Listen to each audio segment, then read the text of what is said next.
정부가 코로나19 신규 확진자를 200명대로 막겠다면서 특별 방역 대책을 실시한 지 2주가 지났지만 확진자는 오히려 늘고 있습니다.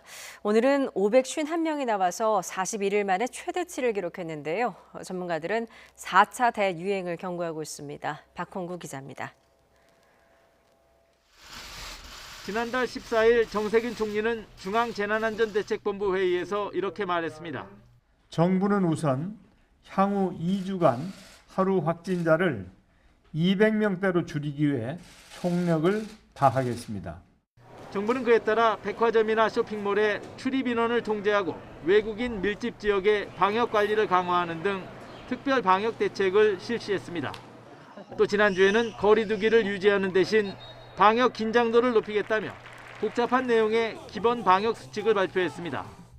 영화관, PC방, 목욕장, 무도장 등에서는 음식물을 먹거나 마시는 행위, 공연장, 스포츠 경기장의 응원이나 함성을 지르는 행위는 하지만 신규 환자는 오히려 늘었습니다.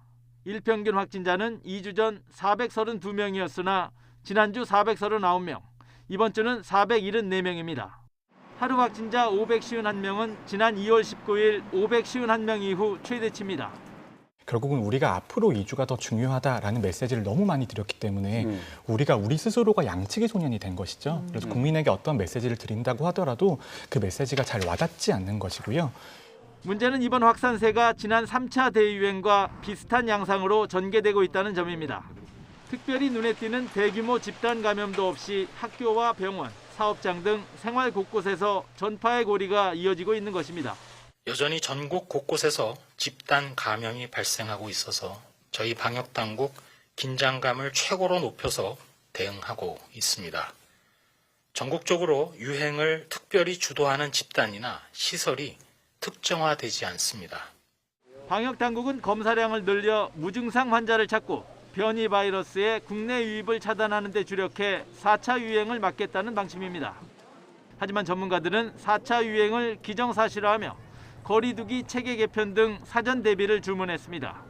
이제 4차 유행이 4월 말 5월 초에 온다고 하면 새로운 거리두기 체계를 개편하지 않은 상태에서 그러면 당국이 가지고 있는 대안은 다시 문을 닫게 하는 것밖에 없는데 네. 지난 3차 대유행 때는 하루 확진자 500명에서 1000명으로 가는데 20일이 채 걸리지 않았습니다. 4차 유행이 올 경우 확산 속도와 규모는 더 가파를 것으로 예상되는 만큼 여태까지와는 완전히 다른 특단의 대책이 필요해 보입니다. YTN 박홍구입니다.